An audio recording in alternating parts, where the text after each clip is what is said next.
Brand Munro. We are here for a special. We're going to talk through the news from Kazakhstan, namely Kazatomprom's Q4 23 and year-end operational and trading update. Big news. So they're not going to be producing at the rates everyone had hoped.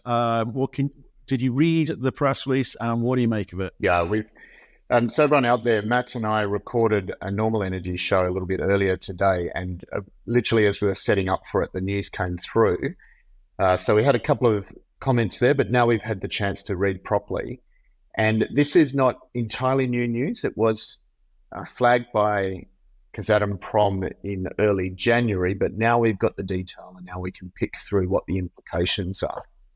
So look, I think the first thing, Matt, is that there isn't, much to the disappointment of some of the uranium bulls out there, there isn't an immediate supply crisis. We are going to see Kazatomprom flooding the spot market with demand over the next few weeks. They've confirmed that 2023 production was basically in line with expectations, only down 1%.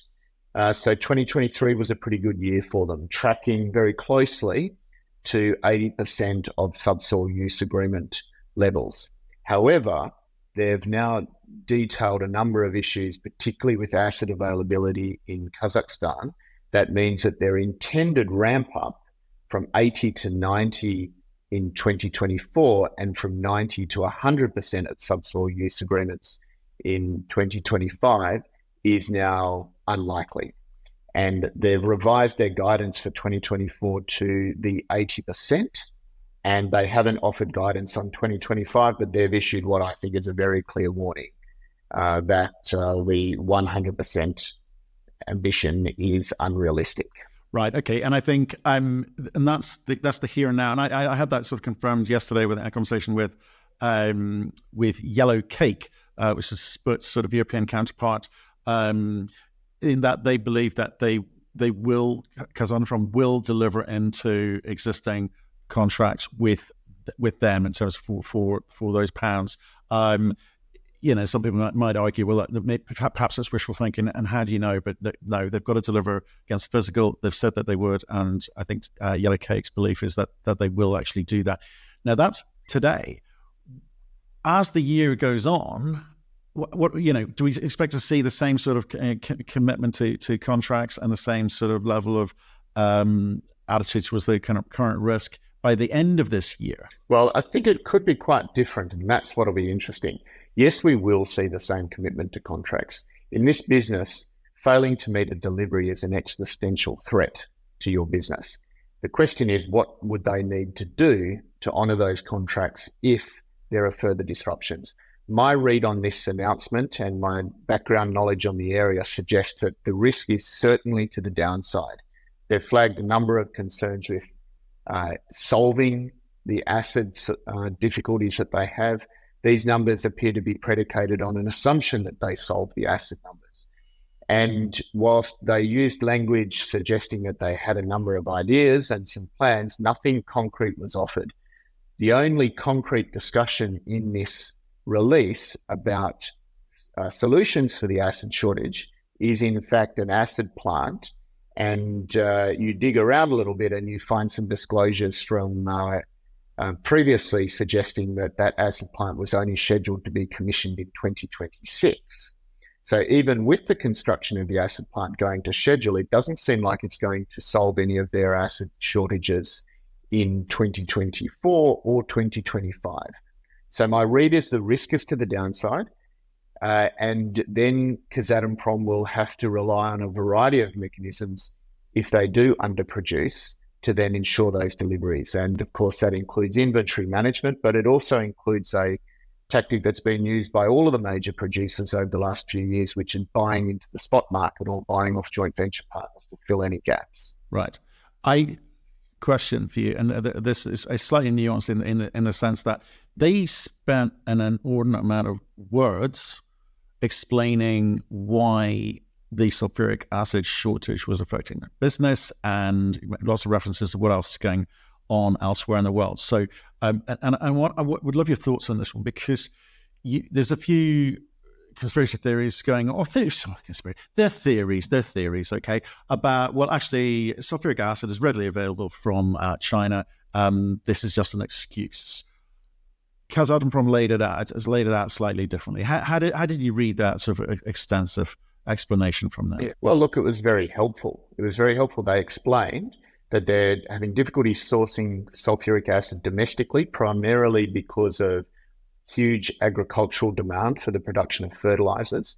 And whilst we won't go into it now, in our energy show a couple of years ago, we talked about some of the implications of Ukraine war on world fertilizer markets and so on. So that comes as no surprise to someone watching this region carefully.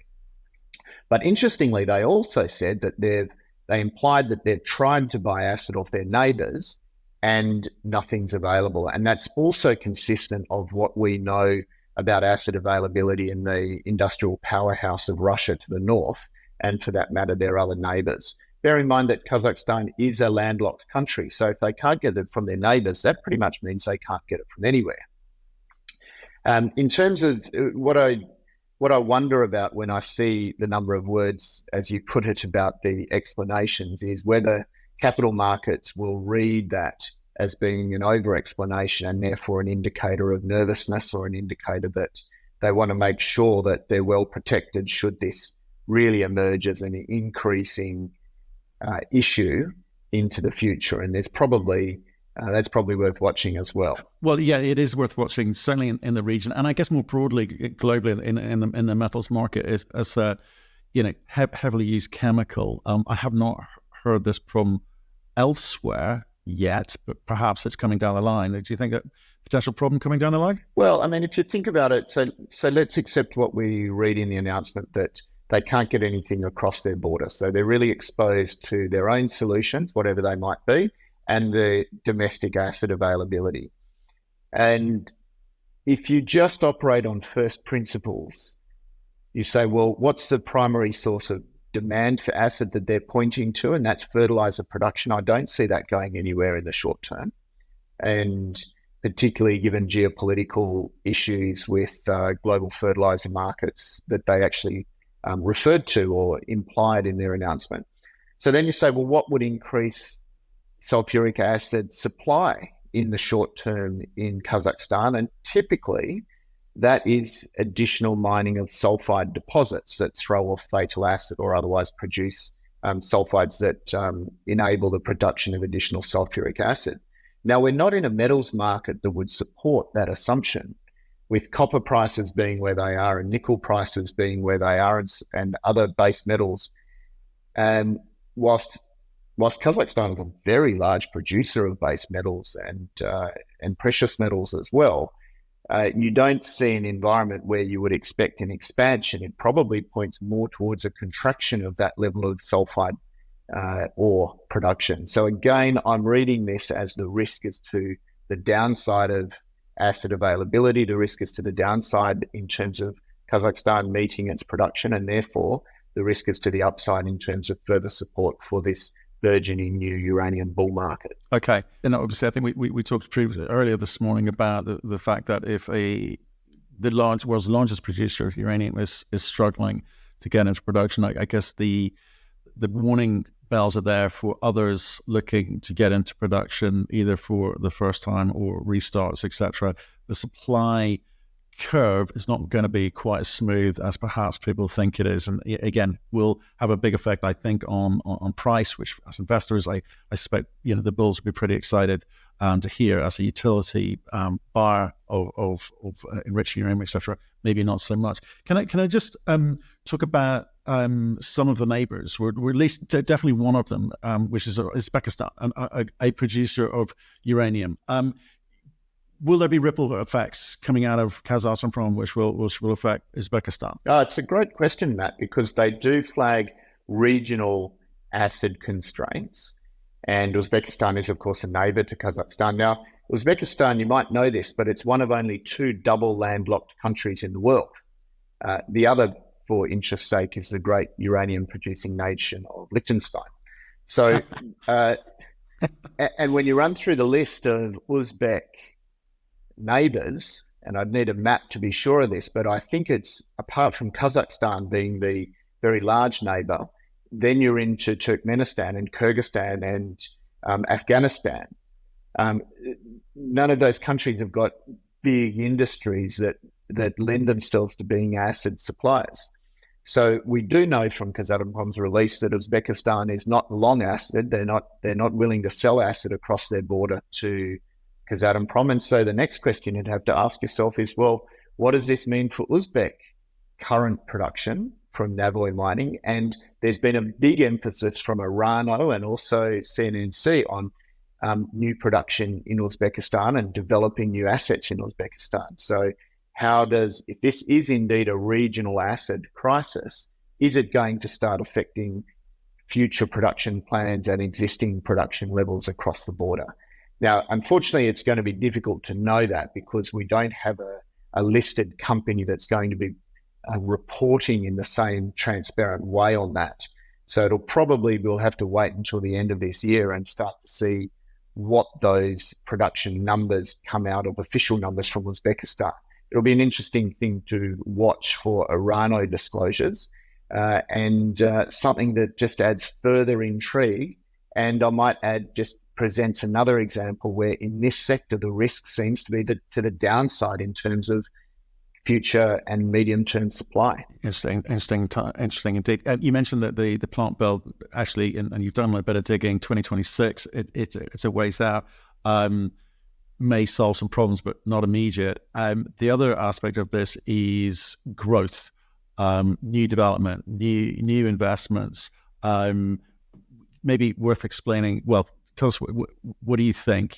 Was there any sort of mention of that? Any hints of that? Well, I'll pull the numbers, the words up here for a moment because there was some fairly strident comments about future growth, and essentially what they're saying that the future production, the assets that are coming into production at the moment are significantly at risk.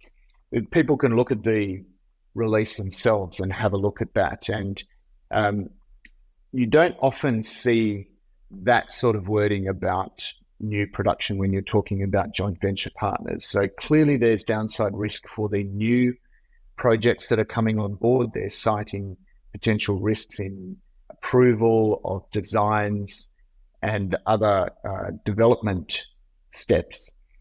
So as well as steady state production now being guided to continuing levels, not planned increases, they're flagging risk on these new developments. And your point about the sulfuric acid plant is a good one to pick up, and probably as a last point today. The one solution that was put forward in the announcement for acid is a new acid plant, and a big one, 800,000 tonnes. However, from our reading on the matter, we find that it's only ready in 2026, being commissioned. So this is further support for the uranium market, at least during 2024 and 2025. And until we see a more transparent and certainly a more tangible solution to their acid concerns, it's going to be hanging in the balance until we've got some real strong certainty on when the new production from this big acid plant is going to come in. Yeah, and I think the last paragraph actually in the most recent press release on it talks about if they do not solve the sulfuric acid access to it, if they don't solve that in the current year and they are not able to affect some change in the current delay on the construction schedule, it's going to affect not just development projects in 2024, but also, I think the phrase is unfavorably influence Kazatomprom's production plans for 2025. So the knock-on and the ripple effect there is huge indeed. And I think there are also pains to talk about actually the transportation, the movement of product which they are shipping is all going quite well. What they don't talk about is where some of the future product will be going, east or west. I think is the thing that people are most interested in going forward. But we will look forward to the 15th of March when they give us some guidance on the expected financial results and presumably some more guidance in the market as well. So Brandon, Appreciate your time today. I know we just had time to squeeze this one in. You're over in Namibia now, advancing your own project. So we will see you next week in Cape Town. We'll hear all about it. Appreciate your time today. Thank you. Thanks, Matt.